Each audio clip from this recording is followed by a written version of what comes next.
good morning. Thanks for watching KARE 11 Plus streaming right now at 7. I'm Alicia Lewis. This morning we are preparing for some dangerously low temperatures that are moving in across the state, which is why we have a KARE 11 weather impact alert for the entire weekend. Let's get to meteorologist John Ziegler for more. Hey, bud. Hey, yeah, it's cold out here now, but it's only 7, so we got a ways to fall here as we go into the next 24 hours. Temperatures are going to get there. We got an extreme cold warning. That's the lowest warning we have. It's the worst warning we have. Doesn't get any worse than that. All right, great start. 5 p.m. Thursday to 11 a.m. on Friday. Now, we're going to go one at a time here. The National Weather Service issues these, but they're going to maybe issue another one on Saturday morning, but I think they're going to go down to an advisory. So we're going to go warning tonight, advisory Saturday. That's my guess. They have a watch still for Saturday morning, but just keep an eye on that. We know it's going to get dangerously cold. Regardless, weather impact alert needs to be issued for today, starting at 5. Anything after 5 o'clock, pack it in till Sunday morning. Now, if I want to do something outside, I'd pick Sunday for sure, Sunday afternoon, because, well, it'll be outside the warning. Even Saturday afternoon, it will be bad, but it won't be windy. It'll be about -1, -2. But that, when you think about that in the afternoon Saturday, that's not that bad, right? We have millions of mornings in the negatives. So -2 Saturday afternoon is manageable if you want to get outside Saturday. 7 for the current temp in the Twin Cities, 4 in Princeton. Go to the north, -13 in Bemidji, -14 in Thief River Falls. Starting to get down there, but we got a ways to fall. 7, 8 degrees here this morning. Actually, not too bad. Notice the winds still out of the west, but we're just waiting for these winds to kick in, and then it just starts dropping. By 8 p.m., the temperature's expected at -13.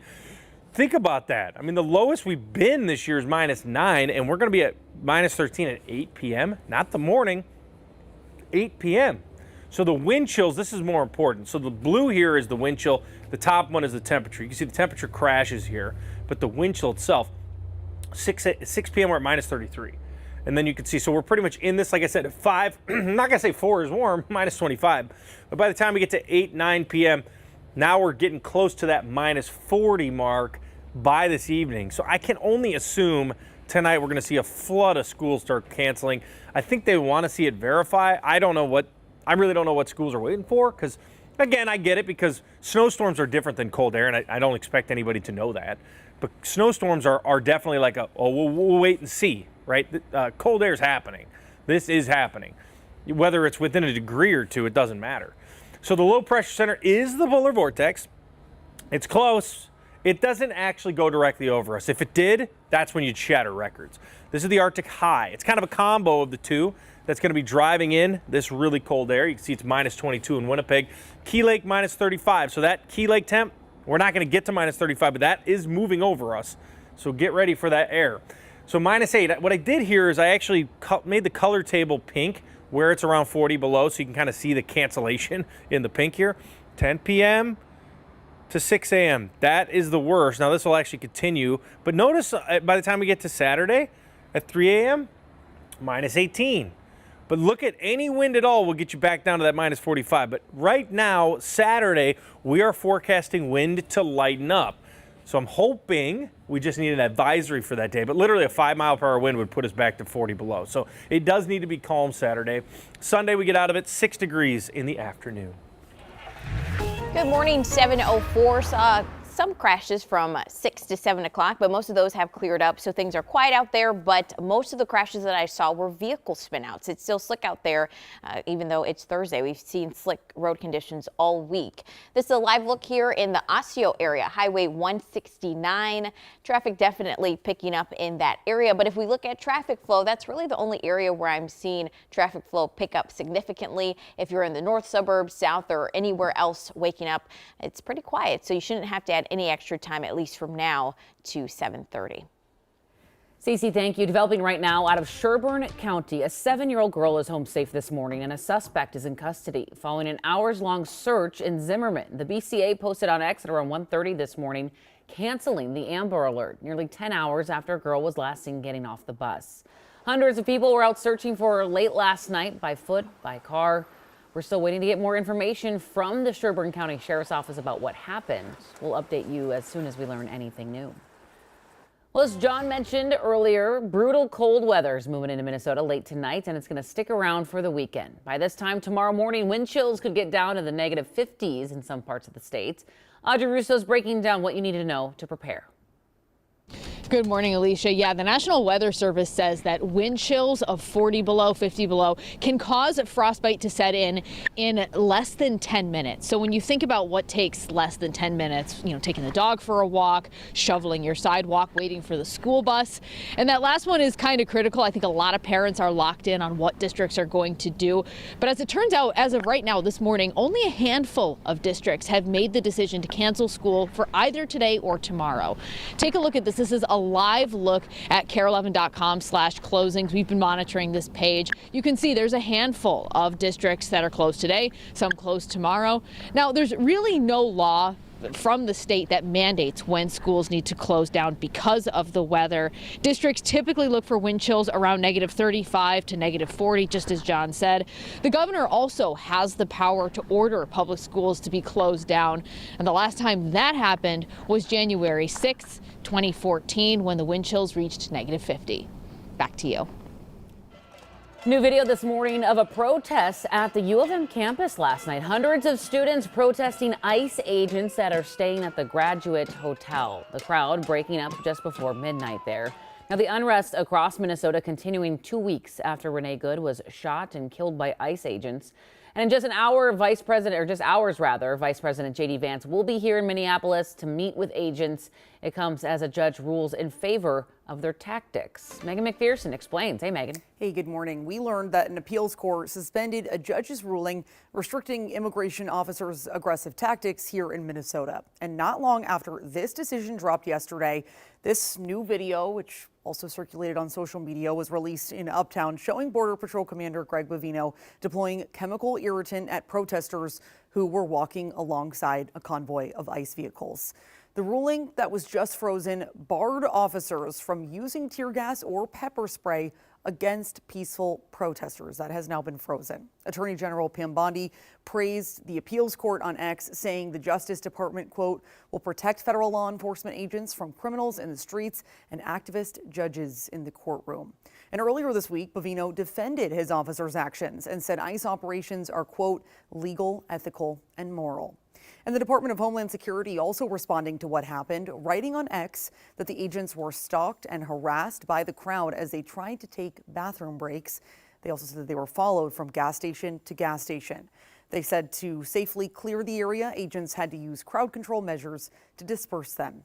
And also of note this morning, a federal judge has questioned federal agents' de-escalation tactics in the past and also accused Bovino of lying before under oath when he talked about DHS operations in Chicago. Sarah Ellis, a U.S. district judge, wrote, the court specifically finds his testimony not credible. Alicia. Megan, thank you. And this morning, many St. Paul Public School students are staying home as classes move online over ICE enforcement concerns. The district tells us only 80% of students will be coming back in person, while nearly a fifth of the district opted for their emergency remote learning option. Our priority is to make sure families have the option that they need, and we've been hearing from families that feeling safe is really important, and moving around the city doesn't feel safe for some families right now. Right now, nearly 6,000 iPads are being distributed to students for remote learning. District officials say students in grades 6 through 12 will keep their current teachers, while K through 5 are case-by-case basis. Another news headlines: in just over 2 hours, healthcare workers will find out whether they're a step closer to a strike. Members of SEIU Healthcare Minnesota and Iowa are set to announce the results of a strike authorization vote at 9:30 this morning. Nearly 2,000 workers voted yesterday at locations across the state. They say they haven't seen any pay raises, even as healthcare costs keep climbing. After threatening allies with tariffs over their resistance to hand over Greenland, President Trump is taking it all back. Now he says the U.S. and NATO have a deal in the works over Greenland. NBC's Alice Barr has more. President Trump continuing his foreign focus today in Davos, Switzerland, with the first meeting of the Board of Peace, formed to oversee reconstruction of Gaza. and now expanding to seek an end to other global conflicts. This board has the chance to be one of the most consequential bodies ever created. Dozens of world leaders invited to join, including Russian President Vladimir Putin, though some European allies declined over concerns the board could rival the United Nations, all amid that diplomatic dust-up over Greenland, with President Trump now saying he's reached a framework of a future deal with the NATO Secretary General. We have a concept of a deal. I think it's going to be a very good deal for the United States, also for them. While also saying he won't use military force to take over Greenland, a Danish territory. People thought I would use force. I don't have to use force. I don't want to use force. I won't use force. And backing off threatened tariffs against Denmark and 7 other European allies that oppose the U.S. acquiring Greenland. That after Europe hit pause on a long-sought trade deal. President Trump has insisted the U.S. needs Greenland for national security. And now the New York Times, citing 3 senior officials, reports that NATO members discussed the possibility of giving the U.S. sovereignty over small pockets of land to build military bases. The U.S. already has a base in Greenland and broad access to establish more under a Cold War agreement. A NATO spokesperson noted the Secretary General did not propose any compromise to sovereignty during his meeting with President Trump. In Washington, Alice Barr, NBC News. Well, a bill that would allow mining near the Boundary Waters is heading to the Senate. Yesterday, House Republicans voted to lift a 20-year ban covering nearly 250,000 acres of the Superior National Forest. Our Ian Russell has more. Even hundreds of miles away, We're watching the floor right now to see when the vote on this is coming up. Chris Knopp with the Friends of the Boundary Waters So we're kind of watching it minute by minute here. can't keep his eyes off Washington, D.C. Wednesday. I think the weight of public opinion is also on the side of protecting the Boundary Waters. The Boundary Waters Canoe Area Wilderness stretches more than 1 million acres across northeastern Minnesota, connecting with Voyageurs National Park and across the border into Canada. But Knopp's focus stems from what's just outside the BWCA and the potential changes on the way. In 2023, protections were put in place on 225,000 acres of public federal land adjacent to the Boundary Waters. The Biden administration banned mining in that 250,000 acres 3 years ago. The land underneath is mineral rich with some of the largest deposits in the world. Clerk will report the title of the joint resolution. Representative Pete Stauber introduced a resolution to overturn that Biden-era ban, which was debated on the House floor Wednesday. To reverse Public Land Order 7917, which enacted the Biden administration's dangerous mining ban in northern Minnesota. A key focus is the Twin Metals Minnesota site, a subsidiary of Chilean mining giant Antofagasta. Stauber says overturning this ban would not greenlight any projects, but it would allow them to at least be considered. This ban disregarded the science. It disregarded the facts. Lifting this ban will simply allow the science and the facts to prevail. Representative Betty McCollum spoke against this, saying the runoff from any mine in this area will pollute the Boundary Waters. Toxic sulfite or copper mining will contaminate the water, the habitat, and this priceless wilderness. Environmental advocates say that runoff puts not just the BWCA, but Voyageurs and into Canada at risk as well. When put all together, over 4.4 million acre continuous freshwater boreal ecosystem. It really does just fundamentally make immediately upstream of the Boundary Waters Canoe Area Wilderness the absolute wrong place for this industry. Stauber argues that land order made us more dependent on foreign nations, and overturning it would create jobs. The Iron Range and building and construction trades all support this project. Good union jobs. But environmental advocates like Knopp say there has to be another way. What we need to do is have homegrown jobs here where we grow small businesses and support small businesses, not give a handout to a big Chilean company. If the resolution passes out of the Senate, it would then head to President Trump's desk to be signed into law. All right, 7:14. Let's give you a look of the outside this morning. It looks nice. It feels okay. 7 degrees. It's going to feel worse, though, which I hate to break it to folks. I'm That's going to Minnesota winters. I'm going with a positive graphic first, talking about the sunlight. Oh, okay. I like that. Even right now, so every morning, the sun is going to rise 1 minute earlier every day. So every morning, so it's 7:15 now, you just saw the sun, that this will be 7:14, then 7:13, then 7, right? You're just going to continue to add. And in fact, that actually, I'm not going to show you the graphic yet, then I will, because there's a lot on here. But Once we get to February, you start gaining 3 minutes per day. Right now we're at 2 minutes per day. So it's an exponential curve of growth with sunlight. All right, here you go. There's just a lot on here. So today our sunset is 5:07. When you go back to the apex of the darkness, it's 4:33. So we've already added about 40 minutes of sunlight at night alone. The crazy part is, now obviously spring equinox is 7:25 when we obviously change the clocks. But even, so that means that February is in the 6 o'clock hour. I mean, once you get to February, when I think of late February, you're kind of like needing some hope. It'll be 6 o'clock and the sun will be going down. You're kind of like, all right, we're there. So I think that one thing to focus on when the weather is horrific is the fact that it's light out till about 5:40 actually, with the sunset at 5:07. All right, last stat here. We gained more than 3.5 hours of daylight by late June. So it's coming. 3.5 hours starting now. So again, extreme cold warning is in effect. We have this down to -45. The timing of this, 5 p.m. tonight to 11 a.m. Friday morning. We know it's going to be bitterly cold. You can see this is we have our weather impact alert from tonight through Sunday morning. So we're extending it past the actual warning itself. And that's because we expect cold weather advisories to come in on Saturday, maybe even Sunday. I don't think we're going to see a warning past Friday. Friday looks like it's the worst. It just does. Actually, tonight might be the worst because you're already seeing this cold air showing up here. Current temps, Bemidji -13, International Falls -15. Temps crash right there. 2 p.m. they just take off. -13, northwest winds at 15 miles per hour. So by 8 o'clock, it's going to feel cold. Mixing the two together, you could see this here this evening. -12, -15. You could actually see at 9 p.m. we'll be at -38 by 9 p.m. It's going to be wickedly cold by 9. But if you look at 6 p.m., it's almost there already. So anything during the evening hours, the wind chill's -25 plus, or I guess I should say minus, depending on how you look at it. And then Friday morning is where we bottom out. And Friday morning we'll get down to -45. -8 for a high. If we do not break -6, this will be the coldest day since 2019. Long time since we've been this cold.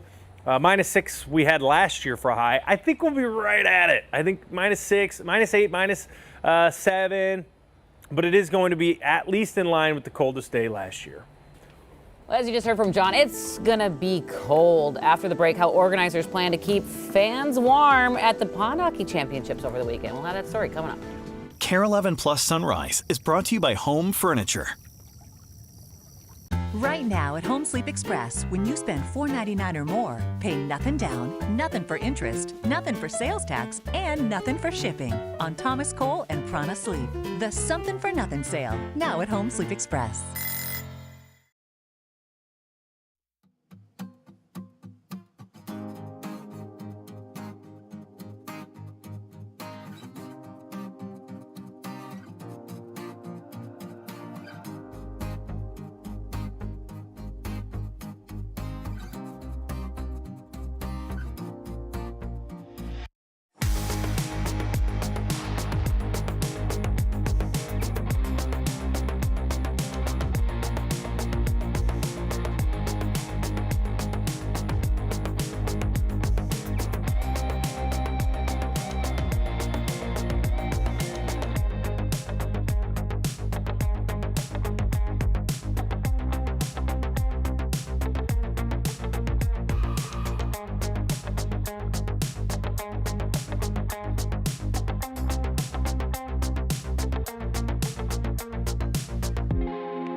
Get a sleep like no other on an Heirloom mattress from Home Sleep Express. And right now, pay no interest for 5 years. Plus, get free white glove delivery, setup, and a 120-night guarantee. Heirloom, the perfect sleep night after night at Home Sleep Express.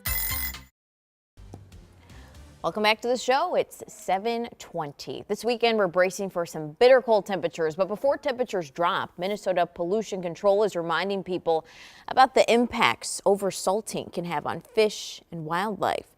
The MPCA says you can take these steps to help. Shovel and scrape first. The more you remove manually, the less salt is needed. Use around 12 ounces, enough to fill a coffee cup to treat a 20-foot driveway or 10 sidewalk squares. And only salt in critical areas and sweep up visible salt you can see on dry surfaces. And then any leftover salt could be washed away into the local waters. This weekend, Arctic Blast is also bringing some disruptions to one of the most Minnesotan activities. Joe McCoy checked in with the organizers behind the U.S. Pond Hockey Championships. We are clogging up. Oh, yeah. When you are getting ready for the U.S. Pond Hockey Championships, That was like a half inch in like 10 minutes. the one thing you can't control is the weather. We always want it to be cold. This might be a little much, but we'll manage. Scott Crowder Yes. is running the 21st annual tournament this year that will consist of 250 teams from across the country. He and his crew are getting the 24 rinks on Lake Nokomis in pristine condition. Starting to scrape the rinks and get them ready for gameplay.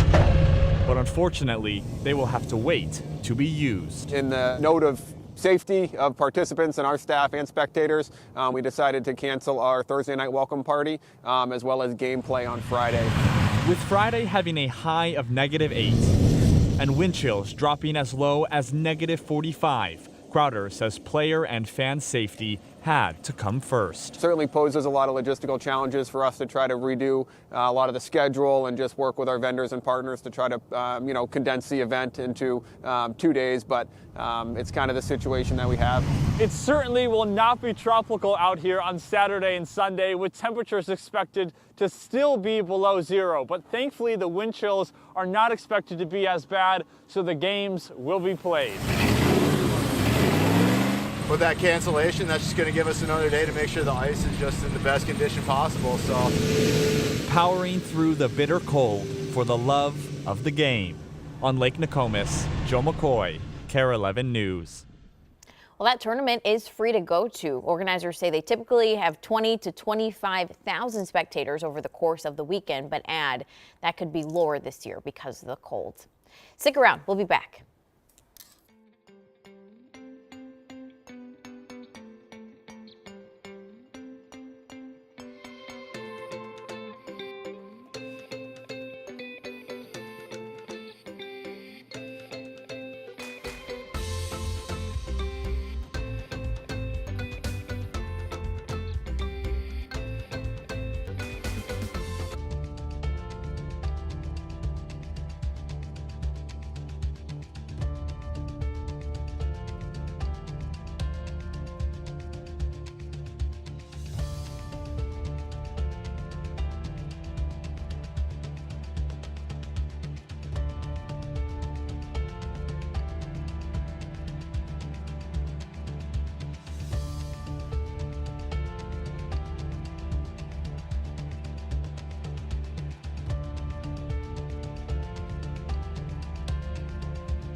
All right, thanks for joining us here. Here's the feels like temperature as we go into this morning. So we'll just kind of take this minute by minute. You can see -8 here in the Twin Cities, -14 in St. Cloud.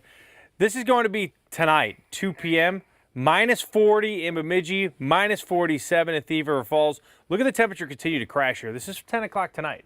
Temperatures will absolutely explode in the downward direction.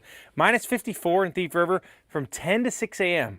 This is where we're the most concerned. Again, we're concerned about it because, again, it is going to be close to cancellations for schools. So continue to keep it right here on KARE 11 and KARE 11 Plus because we're going to be watching cancellations roll in.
Breaking this morning, a 7-year-old girl is home safe and a suspect in custody following an hours-long search in Zimmerman last night. The BCA posting on X at around 1:30 this morning, canceling an Amber Alert nearly 10 hours after a girl was last seen getting off her school bus.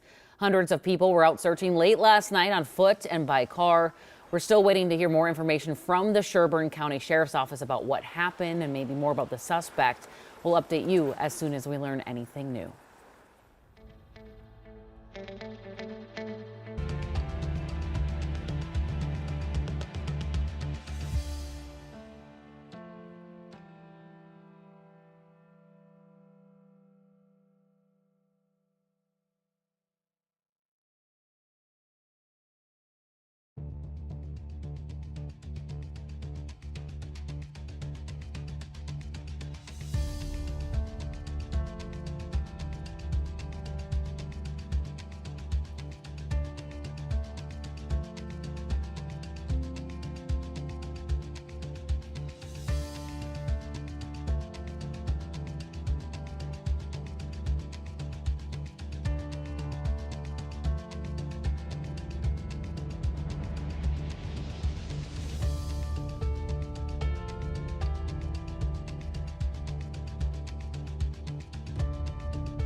Just about to hit 7:32. Welcome in. Thanks for watching us here on KARE 11 Plus, streaming right now at 7:32. As I mentioned, we're going to have the latest headlines, including the Amber Alert that was canceled out of Sherburne County. They did find the little girl that hundreds of folks were searching for last night up in Zimmerman.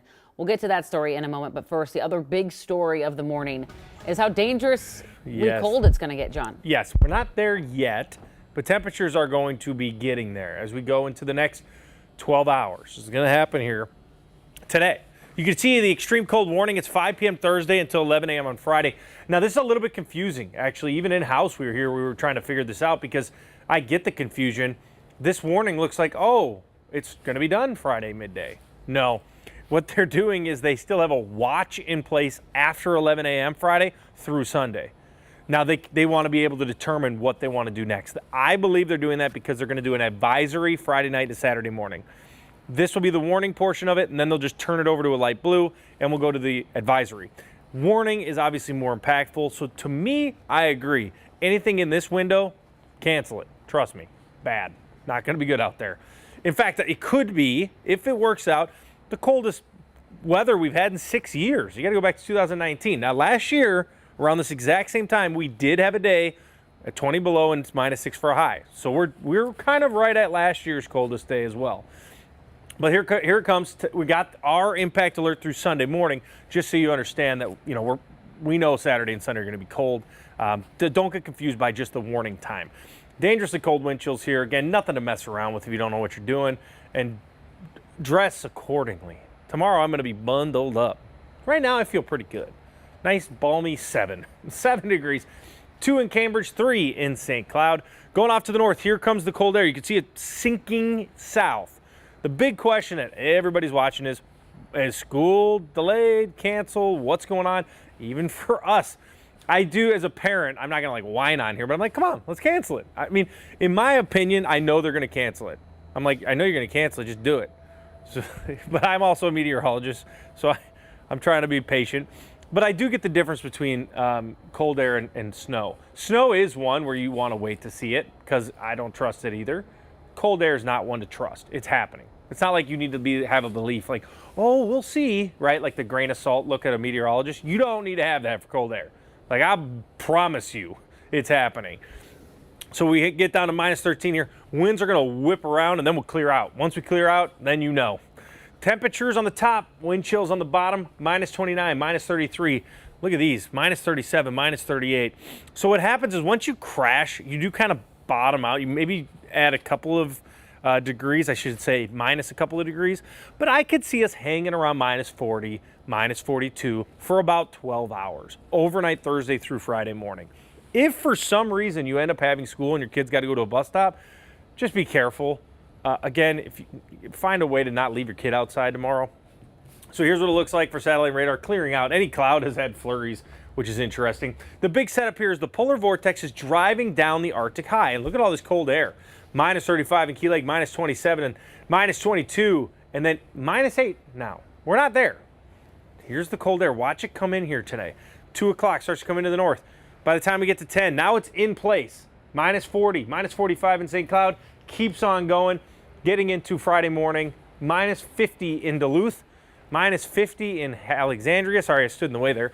But yes, you get the idea. Long blast of cold air. I believe, this is my forecast, we had such a warm start to January. I still believe we're going to end the month well below average when you look at the month. That would mean December's below average, January's below average. That just probably means we're having a below average winter. Good morning, 7:36. A reminder, it's slick out there. Seeing multiple crashes in Eagan. This is on 35E northbound, not too far from Diffley Road. You see here a vehicle off in the median, veered off there. We see another vehicle on this right shoulder. Multiple tow trucks there, slowing traffic down significantly in that area. So, if you're headed up toward 494, this is where that slowing is. You can take Highway 13, Highway 77, Cedar Avenue to get around that slowing. But again, just shows that it's slick, so please add some extra time. The slowing isn't the worst out there for 7:36. Seeing isolated areas where there's slowing, or typical areas where we see slowing at this point. If you see your drive where you're going in the red or yellow, add about 10 minutes. Cece, thank you. Let's get back to that developing news out of Sherburne County. A 7-year-old girl is back home this morning after going missing for several hours last night in Zimmerman. The BCA posted on X at around 1:30 this morning, saying that a suspect is in custody. They canceled the Amber Alert nearly 10 hours after the girl was last seen, sparking a massive search across the community. Give or take, there's probably 2,000 people out here looking for this girl. So it just shows the community goes out. Yeah, she was found! Woo! Yeah, big sigh of relief this morning for so many. We are still waiting, though, for more information from the Sherburne County Sheriff's Office about what happened, including information on the suspect and where the girl was found. As soon as we learn more, we, of course, will update you. Well, this morning, Arctic air is moving into our state, forcing a KARE 11 weather impact alert for tonight into the weekend. And as you heard John say, wind chills could get as low as negative 54 degrees, depending on where you live. Our Audrey Russo, though, has some tips to help you get through this cold snap. Yeah, and in this particular business, Alicia, negative 40 wind chills can spell disaster. Everything we use runs on a battery. Our microphones, the equipment that we use to transmit our live signal back, this light, which has been flashing on and off constantly. And so the cold air can sap those batteries. It can sap any battery, really. So now is the time to make sure you're protecting your devices from the cold. Now, obviously, the number one device almost all of us have, a cell phone. Tech experts say that most phones are designed to operate between 32 and 95 degrees Fahrenheit. Anything less and they start to lose their optimal function. Now, charging your phone before you head out the door can help, but too much exposure to the cold air can make your screen sluggish. And you also want to pay attention to your car's battery. Get it tested, make sure you have some jumper cables on hand, and if you have a security camera on your house that uses a battery rather than a wired power source, be prepared to have some backup batteries on hand or be prepared to recharge. Now, it is all about limiting exposure to the air for not only your devices, but for you, your family, your pets. Now, only a handful of schools have made the decision to cancel either today or tomorrow. You can keep a closer eye, though, on some of those cancellations by going to kare11.com/closings. Back to you. I'm sure the list will grow, too, throughout the morning. All right, 7:39, just into the newsroom here in the last few minutes. Homeland Security is responding to reports that ICE agents detained a 5-year-old child in Columbia Heights. This update comes hours before Vice President J.D. Vance is set to touch down in the Twin Cities to meet with federal agents. Megan McPherson joins us with the latest. What'd they say, Megan? So within the last 30 minutes, the Department of Homeland Security issued this response to the ICE detainment of 5-year-old Liam Ramos on Tuesday. In their statement, which was posted on X, DHS says that the child's father, Alexander Conejo Arias, is in the country illegally from Ecuador. On Tuesday, DHS says that as agents were approaching Conejo Arias, he ran away and abandoned his child. An ICE agent stayed with the child, according to DHS, while the father was being detained. DHS also says, quote, parents are asked if they want to be removed with their children, or ICE will place the children with a safe person that the parent designates. I also do want to mention that the family's lawyer has contradicted what DHS is saying. They claim that the child was used as bait. So we are getting some conflicting reports here. Now, yesterday we heard from teachers and administrators in the Columbia Heights School District where Liam attends preschool. They say 4 students in the district have been detained by ICE in just the past few weeks. He's a bright young student and he's so kind and loving, and his classmates miss him. And all I want is for him to be safe and back here. Let the city deal with it. The city knows what to do with it. Let Child Protection Services take care of them while the parents battle the legal battle. The family's attorney also told us that Liam and his father are likely being held at a detention facility in Texas. He adds that the family has been following the law while seeking asylum and is now working to bring Liam back home to Columbia Heights so he can reunite with relatives and return to school. Still a lot of things with this that we are working to confirm, and so we'll stay on top of it. All right, Megan, thank you for that. Well, Minnesota nonprofit is looking for answers this morning after it says several of the clients were detained by ICE and taken out of state. The Center for Victims of Torture says that they were all here illegally, escaping violence in their home countries. Arai Katene has more. In St. Paul, it's Normally very busy. What was once a lively gathering and healing space, Lots of coming and going. now sits empty. Staff are afraid to come to work and clients are afraid to come. For over 40 years, the Center for Victims of Torture has helped survivors of torture overseas begin to heal here in the United States. Our clients typically fled situations where they were targeted because of either some aspect of their identity. So could be their ethnicity, their religion. We have clients that were targeted for something even as simple as teaching children about democracy or attending a protest. Program manager Sarah Nelson says the center's work continues, but with a surge of federal agents in the Twin Cities, its clients are now scared to be here in person. Sarah says their fears of ICE were only exacerbated after 4 of the center's clients, who she says are in the country legally on asylum cases with work permits and no criminal records, were arrested by ICE. One of them was taken as she arrived for work. She was tackled in the snow in front of her coworkers.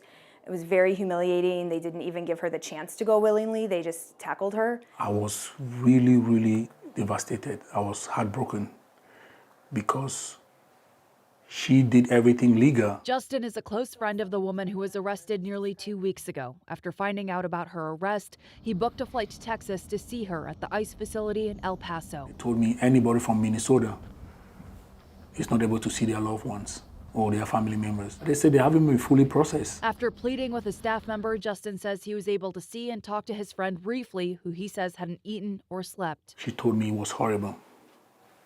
Horrible. She told me the food they gave to them is frozen and it's like expired food. So all she could tell me was, get me out of here. Get me out of here. Justin says he worries about her health because she doesn't have access to critical medication. He has keys to her apartment, which now sits empty as he awaits updates from her attorneys.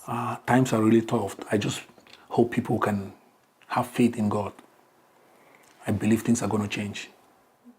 That was Raya Katene reporting. Now, we reached out to the Department of Homeland Security about this, but we have yet to hear back. Justin tells us he saw other Minnesotans who had also traveled to the facility in El Paso who were not able to see their loved ones because they had not been processed.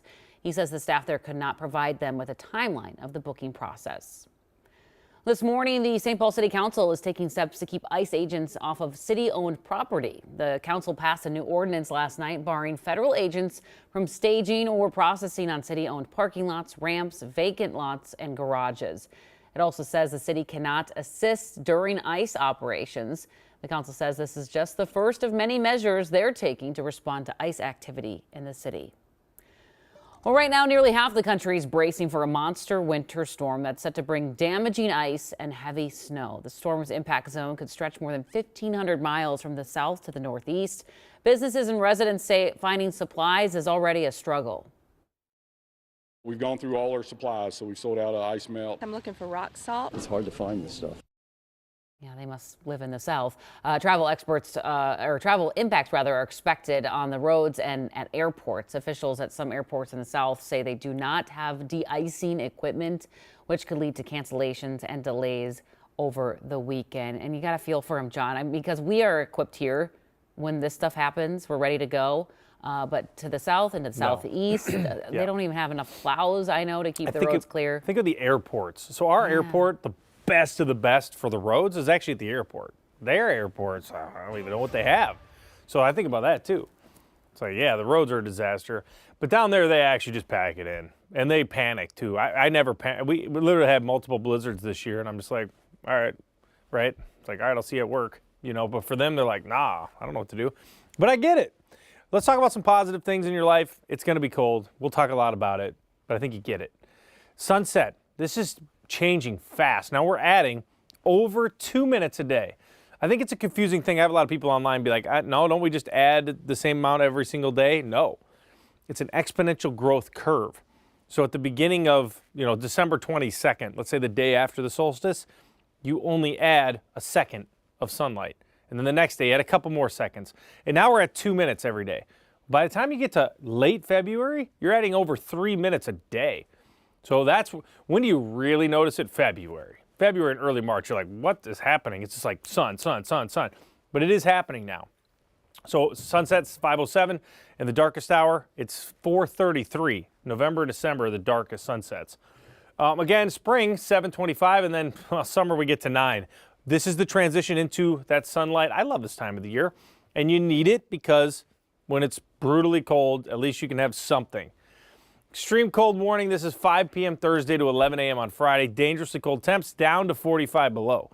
Temps are definitely getting down there. I do expect it at least at 39 below. If we don't hit 40 below this time, I would be surprised. I would say there's a 95% chance we hit the 40 below mark. That's a pretty high likelihood.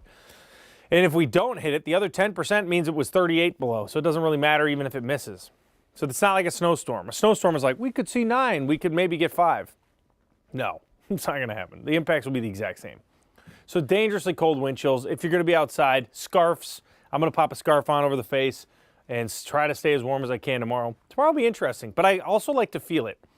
I don't like to just say, here's how cold it's going to be, but then not step outside and feel it. Like, I want to see what it feels like. 2 degrees for the current temp at Cambridge. We're at 6.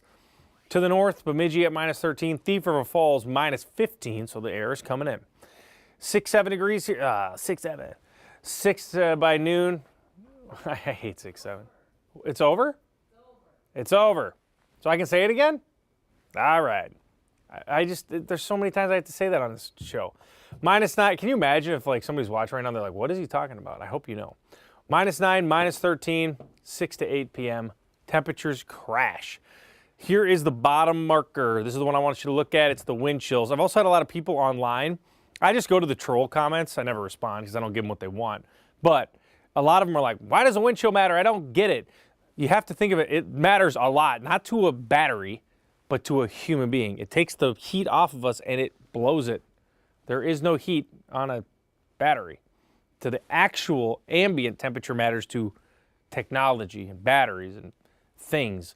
But to us, it blows the heat off of us. So yeah, it matters. -36, -38 wind chills. So 7 to 9 o'clock tonight is where we get to those dangerously cold levels. You can see it's clear, no snow. Well, actually, that's not true. There's flurries, but there's no real snow. Here's your polar vortex. Polar vortex is getting close. You could technically say the north wind is, you could argue that it's polar vortex, but I think I'm going to argue it's more Arctic high.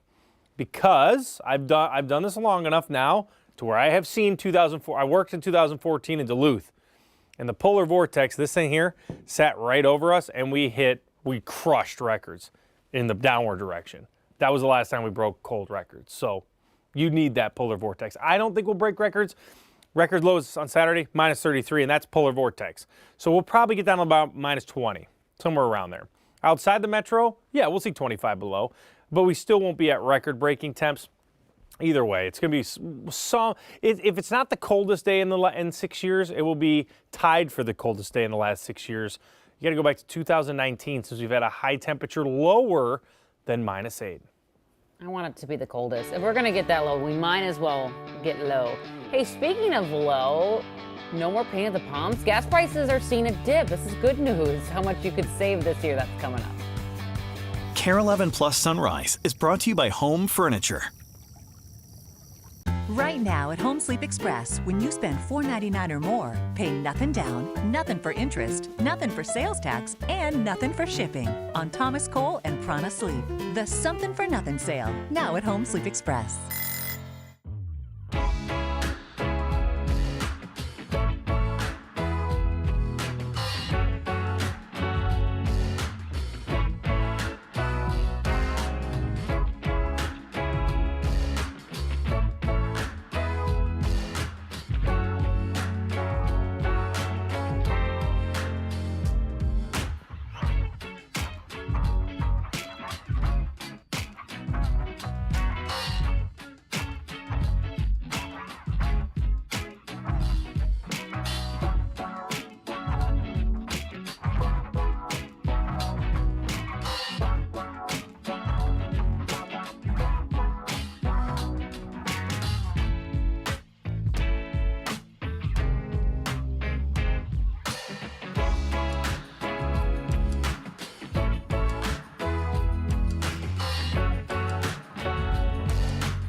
Get a sleep like no other on an Heirloom mattress from Home Sleep Express. And right now, pay no interest for 5 years. Plus, get free white glove delivery, setup, and a 120-night guarantee. Heirloom, the perfect sleep, night after night. At Home Sleep Express. Welcome back. It's 7:52. Some good news at the gas pump this morning. Experts say gas prices are expected to plummet this year. CNN's Jen Sullivan explains why prices are falling and how much you can expect to save. Drivers can expect cheaper gas in 2026. It's a rare source of relief as many Americans are drowning in higher prices. It's going to be a very affordable year for many Americans when it comes to filling their tanks. Patrick DeHaan with fuel savings platform Gas Buddy says national prices are projected to average around $2.97 a gallon. That's the cheapest it's been since COVID. That's about 13 cents cheaper this year than last year. It doesn't sound like a whole lot. It's still going to save Americans $11 billion over the course of 2026. That would translate to an average household spending of just over $2,000 on gas for the year, down from $2,700 in 2022. So what's causing this? OPEC is primarily the reason why gas prices this year are going to be lower, is because OPEC is producing more. DeHaan says there are some wild cards that could cause prices to go up, like hurricanes, political conflict in Iran, or the war between Russia and Ukraine becoming more volatile. But ultimately, DeHaan says this downward trend will continue throughout the year. For Consumer Watch, I'm Jen Sullivan.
Good morning. In just a few hours, healthcare workers will find out whether they're a step closer to a strike. Members of SEIU, Healthcare Minnesota, and Iowa are set to announce the results of a strike authorization vote at 9:30 this morning. Nearly 2,000 workers voted yesterday at locations across the state. They say they haven't seen any pay raises, even as healthcare costs continue to climb. John has your forecast next.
Hey, good morning. Well, here we go. We're under the warning now of the extreme cold watch turned to a warning today. So again, it's been cold in the backyard, but it hasn't been terrible.